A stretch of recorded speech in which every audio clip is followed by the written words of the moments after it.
all of this. Let's bring in now Dan Roberts, co-founder and co-CEO of IREN.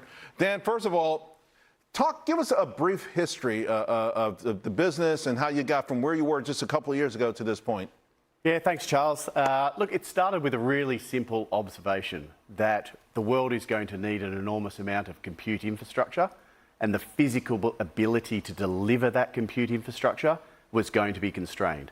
Access to land, power, cooling, construction. So for the last 8 years, we've been assembling the inputs. We've got 5 gigawatts of secured powered land. We're active in 3 continents, and we're delivering to some of the biggest customers. We're going to bring the first chart back up, this first table back up to talk about just how critical it is, because it is a key part now of the value chain. It has to be done.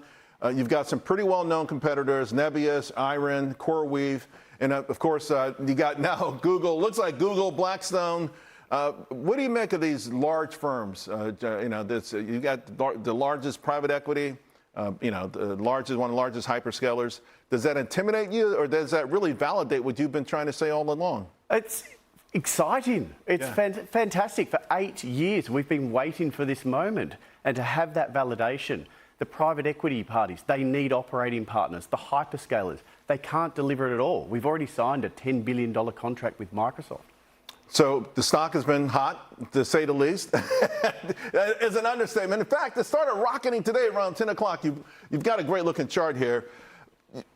I know you have folks who've been in this stock for 2 or 3 years. I call them, they're like cult-like. They knew this story long before Wall Street knew this story.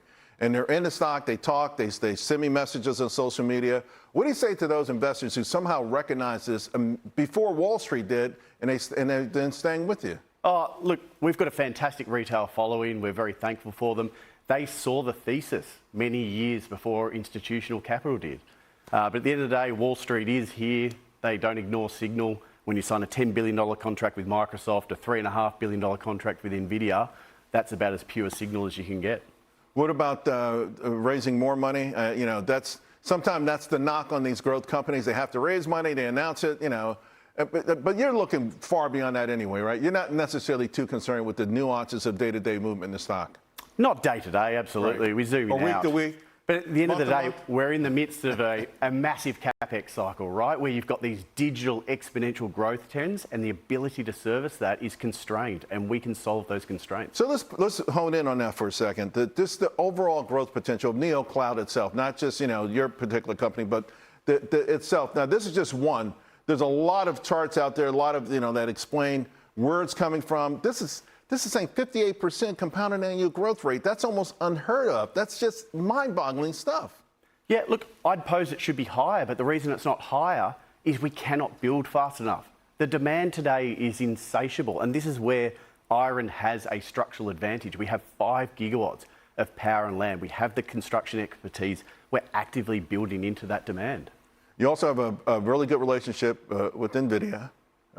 You've got a couple things, right? You've got we're going to bring a couple tables up to talk about the things you've got going on with them. Of course, they report after the bell today.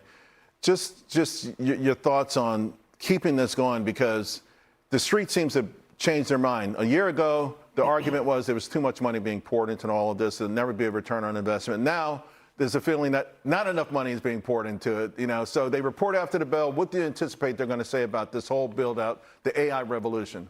Oh, look, I expect it to be a consistent message from Jensen. At the end of the day, they're at the heart of the AI ecosystem. They service every frontier model, every open source model. They've got the deepest developer ecosystem.